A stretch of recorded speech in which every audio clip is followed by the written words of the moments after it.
C'est le fruit du mariage élégant du patrimoine culturel immatériel et de la haute couture. Sur ses talons et ses cuissardes, on distingue des exemples complexes de broderie chue, l'un des 4 styles principaux de couture ancienne en Chine. On peut même reconnaître les motifs de conception de l'opéra du Sichuan, une tradition scénique locale très appréciée ici. S'adapter à son époque, certes, sans pour autant s'éloigner de ses racines. C'est en quelque sorte l'esprit de cette marque.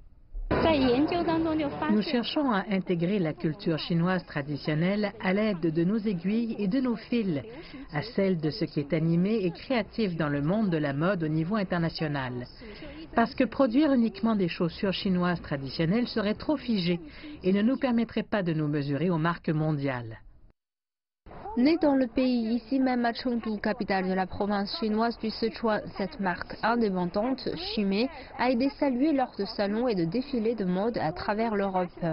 Elle voit dans l'internationalisation et la construction de partenariats transfrontaliers un moyen de préserver et de promouvoir la culture chinoise et ses traditions séculaires. Chimay a également attiré un artisan italien expérimenté qui travaille pour la société depuis 9 ans. Quant à la marque en elle-même, elle est présente sur le marché depuis une vingtaine d'années. Chaque pays a ses propres formes d'art et traditions artisanales.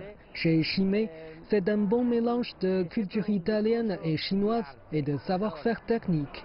C'est avec cette intégration que la marque pourra, je pense, se développer davantage sur la scène internationale.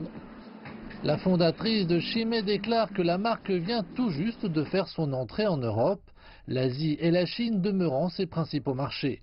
Elle estime qu'un esprit plus ouvert vis-à-vis de l'intérêt pour la culture chinoise traditionnelle et une plus grande acceptation d'éléments de mode diversifiés en Occident sont essentiels.